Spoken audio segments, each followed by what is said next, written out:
بسم اللہ الرحمن الرحیم۔ السلام علیکم ناظرین، فدا عادل ہوں اور آپ ڈیلی میدان دیکھ رہے ہیں۔ مجاہد کالونی سرگودا میں جو افسوسناک واقعہ ہوا، اس کے بعد پھر یہاں پر ایک ضرورت محسوس کی گئی کہ مختلف مذاہب، مختلف مسالک کے لوگ اکٹھے ہوں اور اس معاملے کے اوپر بات کریں۔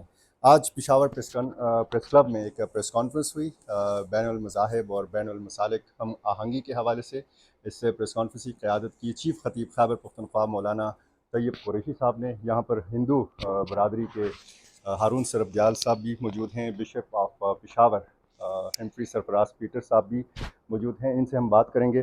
مولانا صاحب، آپ سے اگر آغاز کریں، یہ جو ایسے واقعات ہوتے ہیں اور پھر اس میں ظاہر ہے کہ مجموعی طور پر ملک کی بدنامی ہوتی ہے، ریاست پاکستان، حکومت پاکستان اس حوالے سے کیا کر رہی ہے، اور ایسے اقدامات اگر وہ کر بھی رہی ہے تو کیا آپ یا جو اقلیتی برادری ہے ایسے اقدامات سے آپ کو مطمئن نظر آتی ہے؟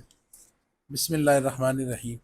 دیکھیں، ایک تو بحیثیت چیف خطیب اور مسلم اکثریتی ملک ہے، ہمارا یہ فرض بنتا ہے کہ ہم اپنی اقلیتوں کا جتنا زیادہ سے زیادہ خیال رکھیں، یہی ہماری اسلامی تعلیمات بھی ہیں۔ اور دوسرا یہ کہ یقیناً خفگیاں ہیں، بڑا درد پہنچتا ہے جب اس طرح کے واقعات ہوتے ہیں، تو میں سمجھتا ہوں کہ ہمارا یہ فرض تھا کہ ہم ان بزرگوں کو ریکویسٹ کریں، درخواست کریں اور یہ پیغام دیں کہ پورا پاکستان، خصوصاً خیبر پختونخوا، اس کے علماء، مشائخ، وہ آپ کے شانہ بشانہ کھڑے ہیں، اور ہم اس طرح کے اقدامات جو پرتشدد کاروائیاں اقلیتوں کے خلاف ہوتے ہیں، کھلی دہشت گردی ہے۔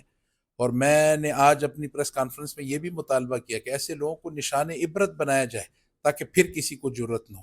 یقیناً اس بات تک تو میں کہہ سکتا ہوں کہ ہمارے ادارے سنجیدہ ہیں، وہ بالکل نہیں چاہتے کہ ایسے واقعات ہوں۔ میں نے اس میں مثال بھی دی کہ بشپ صاحب کو خود جڑا والا کے واقعے میں جب ہم گئے تھے، آرمی چیف نے تمام مشران کو بلایا اور ان کو اعتماد میں لیا اور ان کو یہ بھی بتایا کہ ان کی پالیسی اس معاملے میں کیا ہے۔ کمزوریاں ضرور ہیں، جیسے کہ کچھ ہمارے دوست ناراض نظر آئے، انہوں نے گلہ دیا، ظاہر ہے گلہ تو اپنوں سے ہی ہوتا ہے، ہماری ریاست سب کی ہے، یہ سب اتنے ہی پاکستانی ہیں جتنا کہ کوئی اور۔ تو جب اس طرح کے واقعات ہوں، پے در پے ہوں، جب ابھی جڑا والا کا واقعہ تازہ ہے اور پھر یہ ہو جائے، تو یقیناً پھر بنتا ہے، میرا خیال ہے کہ قانون نافذ کرنے والے ادارے جو ہیں ان کو حرکت میں آنا پڑے گا۔ وہ کہ وہ حرکت میں آتے ہیں، لیکن میرا خیال ہے کہ کبھی کبھی دیر ہو جاتی ہے۔ اس کی نوبت ہی کیوں آتی ہے کہ کوئی اٹھتا ہے اور لوگوں کو منظم کرتا ہے دہشت گرد ٹولہ اور جائیں جی عبادت خانہ جلائیں اور یہ جلائیں، تو میرا خیال ہے اس کی اجازت نہیں ہے۔ تو پاکستان ہے جی، غریب ملک ہے، آپ کسی کی جگہ جلائیں، مسمار کریں، پھر بننے میں زمانے لگتے ہیں۔ تو میرا خیال ہے کہ اس کی جتنی بھی مذمت کی جائے ایسے واقعات کی، وہ کم ہے۔ ہمارے معاشرے میں صبر اور برداشت بھی تو ختم ہو رہا ہے۔ یہ جو لوگ ایسے واقعات میں ملوث ہوتے ہیں، کیا یہ اپنے آپ کو کامل مسلمان کہہ سکتے ہیں؟ قطعاً نہیں۔ اسلام اور تشدد تصور نہیں ہو سکتا۔ حضور علیہ الصلوۃ والسلام نے بیت اللہ کے گرانے کو، کعبۃ اللہ کے گرانے کے سے زیادہ اس بات کو بڑا جرم کہا ہے کہ کوئی کسی مسلمان کو قتل کرے یا کسی انسان کی توہین کرے۔ تو ہمارے مذہب کے اندر خدا نخواستہ اس قسم کی اجازت نہیں ہے۔ اور آپ کو پتہ ہے کہ یعنی ایک انسان کا قتل پوری انسانیت کا قتل ہے، اور ایک کا بچانا پوری انسانیت کا بچانا ہے۔ اسلام کے ساتھ اس کو منسوب کرنا، آئین پاکستان، اور آپ دیکھیں پیغام پاکستان، یعنی کہیں اگر آئین میں کوئی تشنگی محسوس کی جاتی تھی تو پیغام پاکستان میں اس کو پورا کر دیا گیا، اور تمام چوٹی کے علماء نے اس قسم کے اقدامات کو قطعاً حرام کہا ہے۔ اس کا نہ پاکستان سے اور نہ اسلام سے کوئی تعلق۔ بہت شکریہ ہارون سربدیال صاحب۔ یہ جو ہو رہا ہے پاکستان میں، ایسے واقعات وقتاً فوقتاً ہوتے ہیں۔ ایک واقعہ ہوتا ہے، اس کے بعد پھر مذمتیں، گلے شکوے، حکومتی اقدامات، حکومتی یقین دہانیاں۔ یہ حل کیا ہے مستقل اس کا؟ حل یہی ہے کہ تمام سٹیک ہولڈرز کو آن بورڈ نہیں لیا جاتا۔ ہم بحیثیت پاکستانی نہ صرف جو ہمارے قانون ساز ہیں، اس میں نان مسلم سٹیک ہولڈرز کو، جس طرح کہ آج بین المذاہب امن و ہم آہنگی کو، پاکستان کی نیک نامی کو، اس کے تحفظ کو قائم و دائم رکھنے کی خاطر ہمارے چیف خطیب خیبر پختونخوا طیب قریشی صاحب نے آج اہتمام کیا، اور اس میں آپ نے دیکھا کہ ہندو، مسیحی، سکھ بھائی، یہ سبھی لوگ موجود تھے۔ یہ اسی لیے موجود تھے کہ ہمارا بھائی چارہ جو ہے وہ متاثر نہ ہو، ہماری نیک نامی، اسلام کی نیک نامی جو وہ متاثر نہ ہو۔ تاہم حکومتی سطح پر بہت سے لیکوناز اس وقت بھی موجود ہیں جن کو دور کرنے کی ضرورت ہے. دیکھیں 57 اسلامی ممالک ہیں, صرف پاکستان ایک ایسا ملک ہے جہاں پر پے در پے ہر ایک مہینے 2 مہینے کے بعد اس طرح کے واقعات ہوتے ہیں. میری نظر میں جتنے بھی کیس ٹرائل ہوئے ہیں ان میں 99 پوائنٹ کیس جو ہے وہ جھوٹے ثابت ہوئے ہیں جن پر الزام لگایا گیا ہے. اس کا مطلب یہ ہے کہ ہمارے یہاں کی میجارٹی کمیونٹی اپنے ذاتی مفادات کو جو ہے وہ زیادہ مقدم سمجھتے ہوئے اس بات کو بھول جاتی ہے کہ وہ توہین رسالت کی ان کی جو کہ جن کا جس ذات اقدس کا نبی اللہ رب العزت نے احترام کیا ہے, پوری دنیا کے لیے رحمت اللہ عالمین قرار دیا, اور انہی کے فالوور جو ہے وہ صرف ذاتی تھوڑے سے مفادات کی خاطر اس طرح کے پاکستان میں بننے والے جو ناموس رسالت کے قانون ہیں اس کی دھجیاں اڑا دیتے ہیں. ہم سمجھتے ہیں کہ اگر ریاست پاکستان توہین رسالت کے قانون کے مس یوز کو روکنے کے لیے اگر اس سے زیادہ سخت اقدامات کرتی تو آج شاید یہ پاکستان کی بدنامی اور اس میں جو دہشت گردی اور اس طرح کے واقعات جس کو آئین, قانون, اسلام اور ہمارا اخلاق اجازت نہیں دیتا وہ واقعات نہ ہوتے. میری مکمل حمایت حاصل ہے جناب محترم مفتی طیب قریشی صاحب کی. ایک تو یہ ہے کہ یہ چیف خطیب ہیں, اللہ تعالیٰ نے اتنا عزت و احترام دیا, پورے خیبر پختونخوا کے سب سے بڑے خطیب ہیں, حکومتی حج وقاف ریلیجیس اینڈ مائنارٹی افیئرس کی جو وزارت کی جو منسٹری ہے ان کی حمایت ان کو حاصل ہیں, آن بورڈ ہیں. اور دیگر جو مذہبی رہنما ہیں, حفیظ سرفراز پیٹر صاحب ہو گئے, پرویندر سنگھ ہو گیا, جو ہے دیگر جو ہمارے سمیت جو لوگ ہیں ان کی حمایت حاصل ہے. ایک ایسے ناموس رسالت کے نام سے ایک اتھارٹی کی فوراً قیام کی ضرورت ہے کہ اگر خیبر پختونخوا کے 7 لاکھ اور پورے ملک کے 2 کروڑ نان مسلم اگر سمجھتے ہیں کہ ان کا اپوننٹ خدا نخواستہ کوئی ان کے خلاف جھوٹا کوئی کیس بنانے لگا ہے, اس اتھارٹی کو ود ان نو سیکنڈ اپروچ کیا جائے اور اس اتھارٹی کو حکومت کے تمام اہم ادارے بشمول جو وزارت داخلہ ہے یا جو پولیس ڈپارٹمنٹ ہے, لا انفورسمنٹ ایجنسی ہیں, ان کی حمایت اور مکمل ایک سنجیدہ جو ہے وہ تعاون حاصل ہو تاکہ اس طرح کے واقعات کو روکا جا سکے. کیونکہ تقریباً 15 دن پہلے میرا اپنا خاندان اس طرح کے جھوٹے الزام سے گزرا, لیکن میں احسان مند ہوں D I G special branch کا اور پولیس انتظامیہ کا کہ خفیہ طور پر پہلے انہوں نے علاقہ مائدین سے اس کی تحقیقات کی, اس کے بعد جرگہ کیا اور جرگے میں اس شخص کی سرزنش کی, لیکن اگر قانون ہوتا تو شاید ایسے واقعات نہ ہوتے. بہت شکریہ جی. Bishop of Peshawar Humphrey Sarfraz Peter صاحب سے بات کرتے ہیں. یہ جب اکا دکا ایسے واقعات ہوتے ہیں بشپ صاحب تو ہم دیکھتے ہیں کہ انٹرنیشنل میڈیا میں خصوصاً انڈین میڈیا میں بہت زیادہ شور شرابہ کیا جاتا ہے, اور مجموعی صورتحال کے حوالے سے اگر آپ بتائیے خیبر پختونخوا, پشاور یا پورے پاکستان کے حوالے سے کہ یہاں پہ اقلیتی برادری کے ساتھ جو سلوک ہے, جو ان کا رہن سہن ہے, جو آزادانہ ان کو جو مذہبی آزادی حاصل ہے, آپ کیسے کمپیئر کریں گے ہندوستان کو اور پاکستان کو؟ شکریہ جی. ہندوستان کو تو بہانا چاہیے ہوتا ہے نا کسی بھی طریقے سے پاکستان کو بدنام کرنے کے لیے, اور ادھر مسیحیوں کے ساتھ بھی بہت زیادتی ہوتی ہے, ہمارے مسلمان بہن بھائیوں کے ساتھ بڑی زیادتی ہوتی ہے, اور ان کو اسپیشلی جو ان کی ہندو انتہا پسند تنظیمیں وہ زیادہ زیادتی کرتی ہیں. ان کو بہانا چاہیے ہوتا ہے کہ کچھ بھی ہو تو ایسے ہو.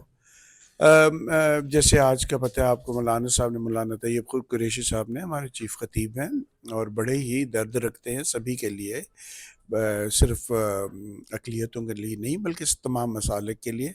شکر گزار ہیں ان کے کہ انہوں نے آج یہ سارا اہتمام کیا اور اس چیز کو آگے لے کے آئے. یہ بھی ابھی کافی لحاظ سے بہتر ہے کیونکہ ہم سارے جتنے ہیں, جہاں ہمارے ہندو بہن بھائی ہیں, سکھ بہن بھائی ہیں, بہائی ہیں, کلاشی ہیں, دوسرے مذہب کے مسیحی ہیں, اور پھر تمام مسالک کے اسلام کے سارے میں ہم لوگ کوشش کرتے ہیں کہ ایک دوسرے کو جوڑ کے رکھیں.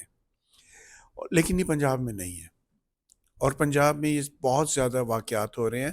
پہلا واقعہ 1997 میں ہوا, پھر اس کے بعد یہ 19واں یا 18واں 19واں واقعہ جس میں آگ لگائی گئی. سوئسائڈ اٹیک ادھر بھی ہوئے, پشاور میں بھی ہوا سوئسائڈ اٹیک, ٹارگٹ کلنگ بھی ہوئی ساری جگہ پہ, لیکن آگ لگانے کے شکر ہے صرف مردان میں ایک ہوا تھا, اس کے بعد کوئی نہیں 2012 میں. اس کے بعد خدا کا کرم ہے, تمام مذہبی رہنماؤں کے شکر گزار ہیں جنہوں نے ہاتھ پکڑ کے اس چیز کا سدباب کیا.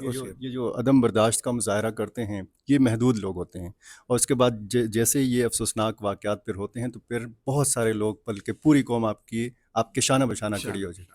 یہ کیا پیغام ہے پاکستان کی طرف سے؟ میں صرف یہ بتا رہا تھا کہ یہ جو خاص بات ہے ہمیں جو گلہ ہوتا ہے وہ یہ ہوتا ہے کہ عدم برداشت ہوتی کیوں ہے. اس کے لیے وزارت مذہبی امور، ہم کہتے ہیں وزارت تعلیم اور وزارت داخلہ، یہ تینوں کبھی سیریسلی بیٹھ کے انہوں نے اس بات کا نہیں کیا، ازالہ کرنے کے لیے کوئی چیز بنائی نہیں. قانون ہے، قانون کو امپلیمنٹ نہیں کیا جاتا، قانون کو آگے نہیں لے کے جاتے. تو یہ بڑا ضروری ہے کہ پنجاب میں ان چیزوں کو روکا جائے. پنجاب کی گورنمنٹ سے ہمیں بہت گلہ ہے، بہت زیادہ. جب بھی ہوتا ہے اور ہم سب کے لیے پھر سارے پاکستان کی جو اقلیتیں ہیں یہ پریشان ہو جاتی ہیں کہ یار ہماری ایکسیپٹیبلٹی کیا رہی. یہ مذہبی ہم آہنگی کی بات نہیں ہے، ٹالرنس کی بات صرف نہیں ہے، یہ بات ہے ایکسیپٹیبلٹی کے، کہ اگر دوسرے مذاہب نے پاکستان بنانے میں اپنا بھرپور کردار ادا کیا. آپ کو پتہ ہے نا کہ کیا نعرہ تھا مسیحوں کا، جب کانگریس نے نعرہ مارا کہ جس نے مانگا پاکستان اس کو ملے گا قبرستان. تو جن مسیحوں نے 3 مسیحوں نے آخری ووٹ دیا تھا انہوں نے نعرہ لگایا تھا سینے پہ گولی کھائیں گے پاکستان بنائیں گے. پاکستان بنا. لیکن اب ہمارا یہی ہے، مطالبہ ہے کہ ایسا شعور پیدا کیا جائے اسکولوں میں، ایسا شعور پیدا کیا جائے ممبر سے، ایسا شعور پیدا کیا جائے اور قانون کو کسی کو ہاتھ میں لینے کی وہی نہیں دی جائے، درس ہی نہ دیا جائے. جہاں پہ ہوتے ابھی جیسے جڑاوالا کا واقعہ ہوا تھا، ابھی تک کسی کو سزا نہیں ہوئی. اس سے لوگ شہ لے جاتے ہیں کہ جی بس ابھی تو ٹھیک ٹھاک ہو جائے گا سارا کچھ. تو اس لیے ان چیزوں کو سارے اداروں کو مل کے اس کا حل نکالو. حل نکل آتا ہے، ایسی بھی بات نہیں ہے کہ نہ نکلے، بہت حل شکریہ، نکل آتا ہے. بہت شکریہ. پادری عدنان کور یہاں پہ، جی الطاف کور صاحب یہاں پہ ذرا آ جائیں. پادری الطاف گوہر، اچھا ایک منٹ میں. پادری الطاف گوہر صاحب یہاں پہ موجود ہیں. سر یہاں پہ بشپ صاحب نے بھی بات کی، مولانا صاحب نے بھی بات کی، ہارون سربدیال صاحب نے بھی بات کی. کیا آپ کو یہ ضرورت محسوس ہوتی ہے کہ نصاب میں بھی اسی حوالے سے تھوڑا تبدیلی کی جائے تاکہ بچوں کو اس طریقے سے سمجھایا جا سکے کہ مذہبی ہم آہنگی کیا چیز ہے اور بین المذاہب جو رواداری ہے وہ کیا چیز ہے؟ بہتر، بہت بہتر آپ نے یہ بات کی ہے. نصاب جو ہے یہ جب بچوں کو پڑھایا جاتا ہے تو یہ مرتے دم تک ان کے ذہن میں باتیں رہتی ہیں. اور اگر ہم دوسرے ممالک میں، یورپین ممالک میں جائیں تو وہاں یہی بچوں کو تربیت دی جاتی ہے کہ آپ نے کسی پر ظلم نہیں کرنا، آپ نے کسی کے ساتھ زیادتی نہیں کرنی، آپ نے چوری نہیں کرنی، آپ نے کسی کو گالی نہیں دینی.